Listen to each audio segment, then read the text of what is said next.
Before I begin, I just want to say that I do not have so many answers for you today. I only have more questions.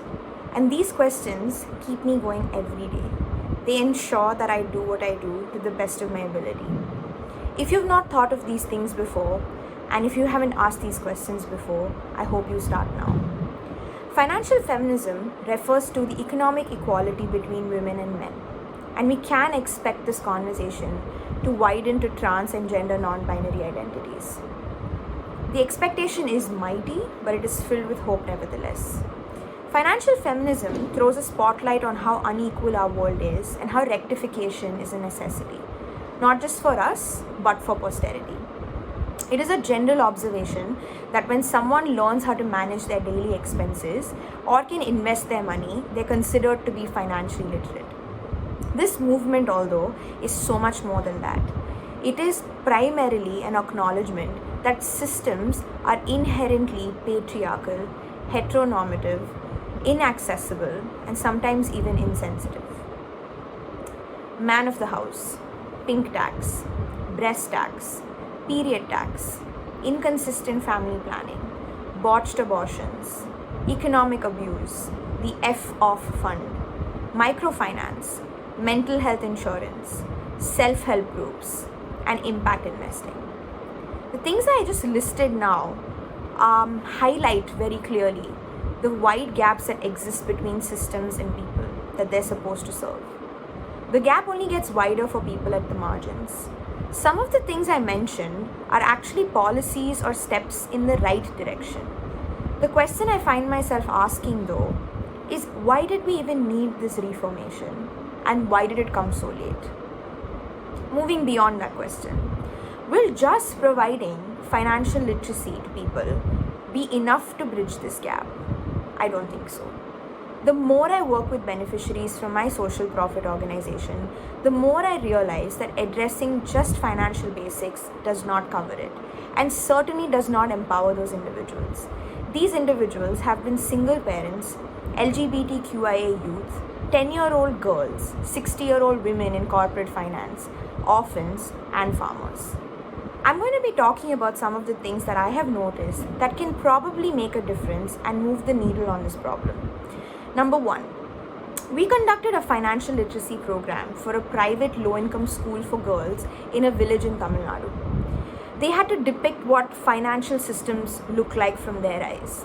So they built ATMs out of thermocol, they created check leaves out of chart paper, they even designed a compound interest calculator. And mind you, these are just 10-year-old girls.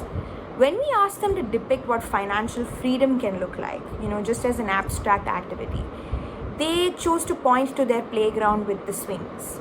They literally said that if we have money, it will feel like we are swinging all the time. It will mean that we're happy always. It is incredibly hard for children growing up in these communities, especially low-income groups, to understand and acknowledge how much their economic conditions is impacting their mental health, and will continue to do so, maybe for the rest of their life. Building a healthy relationship with money goes a long way in actually wanting to learn more about money. The economic effects of COVID-19 have wiped out financial security and replaced them with the priority to survive without going under. And as of 2019, Asia Insurance Review stated that over 83% of women in India worry almost on a medical level about their financial future. There is this increasingly popular and trusted concept called money scripts in money psychology. It is basically, in a small definition, a script that plays in your head when money is brought up in any conversation. These scripts are learnt by anyone when they're actually children, influenced by their surroundings. What I'm trying to highlight here is that your take on money or money-related issues is most likely your surroundings' take on money or money-related issues. For a Dalit child, although, for instance, this surrounding is not just immediate household conditions or dinner table conversations about pocket money. It has so much more to do with social structures that are violent and dehumanizing for them. Why wouldn't this child equate money with happiness? And if that is really the scenario, what has the system done to protect her interests and then by extension her rights. Number 2, our economic systems do not factor the amount of unpaid labor that people put in this country, mostly women. India's economy would crash and burn if homemakers decided not to make the home for even just a single day. About 66% of women's work in India is unpaid, according to the World Economic Forum Gender Gap Report of 2017. Feminism is about changing the flawed systems we live in to actually truly equal ones. It's the same with financial feminism. It's not just a select group of people, or women in this instance, getting rich and becoming better and assuming positions of role models. It's about changing economic systems we live in to actually be equal for every woman in the world. Economic systems need to understand, identify, define, and recognize unpaid care work that women do. Imagine if the GDP of the country was inclusive of the care work women did. Number 3, financial literacy needs to be gender sensitive, stigma free, and extremely empathetic. Sexuality education, for instance, focuses on these things. 2 important questions, let's say, we were asking young people today. Number 1 being, do you have an emergency fund? And then number 2 being, does your emergency fund actually cater to your sexual and reproductive health needs? Bodies are continually politicized and identities are squashed. With that kind of trauma being inflicted on people day in and day out, making a plan for your financial future and security becomes close to impossible. Adolescent girls, queer youth, disabled children, young mothers, and sex workers are continually dealing with this, and they are struggling. For instance, if a young girl is deciding to get an abortion, how can she tell if her emergency fund, the family emergency fund, takes care of that? If a young queer person, maybe in high school, is thinking about their future from an identity perspective, how are they supposed to focus on where they can find funds for their gender reassignment surgery if they might need one? Sexuality education that is comprehensive focuses on the economic, social, and cultural rights of young people can be extremely changing and extremely monumental for these people. And financial literacy is absolutely baseless without this education, and vice versa. Number 4, my intention is not to make this conversation any more unpleasant or unsafe than it is for anyone. When I talk to young girls about finances or dealing with economic systems, I cannot ignore the power differences that already exist.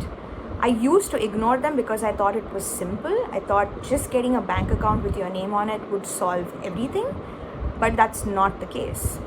These large differences in power that exist in our community, in very big and small ways, have led to so much abuse, sexually, emotionally, physically, and economically. Until very recently, I was completely inept at dealing with one of these situations. A participant from our webinar series came up to me and said, "Hey Ananya, I love the work that you do, and this information is absolutely great, but I don't think I'm ready to do anything about this just yet. I'm in an extremely abusive relationship. It is my reality, and this information is completely irrelevant to me. I am scared for my life, and I don't think opening a bank account for myself just yet can help." Now, as much as this impacted my understanding of abuse and its repercussions on someone's financial future, I also realized that so many women cannot access the law. Their awareness of the law safeguards their interests and their rights, but they do not know what to do, or they don't even know what's available to them. I don't mean to say this in a patronizing way, and I don't mean to say that women are at fault here. I'm trying to say that the law isn't accessible to women. The law isn't accessible enough to women for them to access it in a way that can help them actually secure their rights in the way that they choose. Now, financial power, in my understanding, after everything I have mentioned, is about having equitable evidence to make good quality decisions. It needs to amplify your rights, and it needs to amplify your sense of freedom. Anyone who wants to feel truly financially free needs a significant understanding of the law, the socio-cultural structures, and their identity within these structures. And most of all, young adolescents need this information, hopefully in a stigma-free, empathetic, and equitable way. How are we to expect girls and LGBTQIA youth to survive in this world otherwise?